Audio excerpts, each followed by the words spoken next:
जब भारत ने बांग्लादेश को पाकिस्तान से आजाद करवाया था, शायद ही हमने कभी नहीं सोचा होगा कि जिस बांग्लादेश के लिए भारत के सोल्जर्स अपनी जान के ऊपर पाकिस्तान के साथ लड़ रहे हैं, वही आगे चलकर भारतीय सेना के लिए सरदर्द बनेगा। क्योंकि जिस तरह से पाकिस्तान के साथ लगते बॉर्डर के ऊपर आए दिन आर्म्स और ड्रग्स स्मगलिंग की कोशिश की जाती है, सेम वही हाल बांग्लादेश बॉर्डर का भी है। जब से भारत ने बांग्लादेश को पाकिस्तान से आजाद करवाया है, तब से ही बांग्लादेश के साथ जो भारत का 4000 किलोमीटर का बॉर्डर लगता है, वहां से बांग्लादेश की तरफ से लगातार भारतीय सीमा के अंदर ड्रग स्मगलिंग, घुसपैठ और ह्यूमन ट्रैफिकिंग होते आ रही है। और जब बीएसएफ बांग्लादेश के स्मगलर्स के ऊपर कार्रवाई करती है, तो बांग्लादेश के मिनिस्टर्स बांग्लादेशी स्मगलर्स को पकड़वाकर कार्रवाई करने की बजाय उल्टा भारत के खिलाफ ही बोलते हैं। पिछले साल बीएसएफ की कार्रवाई में जब बांग्लादेश के 2 स्मगलर्स मार गिराए गए थे, उस समय बांग्लादेश के होम मिनिस्टर असदुज्जमान खान ने भारत और भारत की बॉर्डर सिक्योरिटी फोर्स बीएसएफ को लेकर एक स्टेटमेंट दी थी और कहा था कि भारत को इंडो बांग्लादेश इंटरनेशनल बॉर्डर के ऊपर होने वाली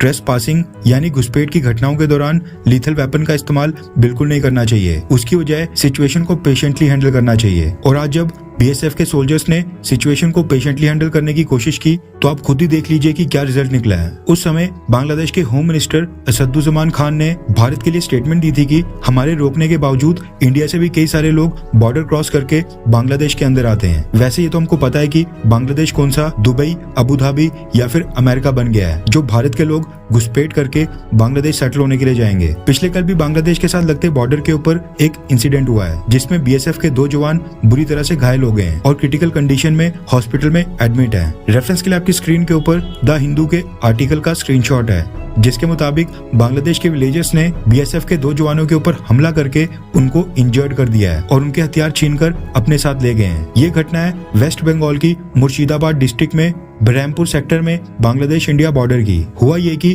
बांग्लादेश के फार्मर्स इंटरनेशनल बॉर्डर को क्रॉस करके अपनी कैटल्स लेकर भारत की टेरिटरी में आने की कोशिश कर रहे थे। खबर मिलते ही पास वाली बीएसएफ की आउटपोस्ट से 2 बीएसएफ के जवान जो उस समय पेट्रोलिंग ड्यूटी के ऊपर थे, वो बांग्लादेश के लोगों को रोकने के लिए गए। उन्होंने उनको वार्निंग भी दी और कहा कि वो अपनी कैटल्स भारत की टेरिटरी के अंदर ना लाएं। लेकिन बांग्लादेश के विलेजर्स ने अपने और साथियों को वहां पर बुला लिया और एक साथ 100 से ज्यादा बांग्लादेशियों ने धारदार हथियारों से बीएसएफ के जवानों के ऊपर हमला कर दिया, जिस दौरान बीएसएफ के दोनों जवान बहुत ही बुरी तरह से घायल हो गए। इसके साथ ही बांग्लादेश के लोगों ने दोनों बीएसएफ जवानों के हथियारों को भी लूट लिया। जैसा कि बांग्लादेश के होम मिनिस्टर ने कहा था, बीएसएफ के जवानों ने इस बार अपने वेपन्स का इस्तेमाल नहीं किया और रिजल्ट ये निकल कर आया है। दोनों बीएसएफ के जवान इस समय काफी सीरियसली इंजर्ड हैं और हॉस्पिटलाइज्ड हैं। बीएसएफ के स्पोक्स पर्सन ने बताया है कि दोनों के सर फट गए हैं, उनकी यूनिफॉर्म पूरी तरह से लाल हो गई थी। घटना के बाद बीएसएफ ने बांग्लादेश बॉर्डर गार्ड के साथ फ्लैग मीटिंग भी रखी है। मीटिंग में स्ट्रांगली प्रोटेस्ट किया गया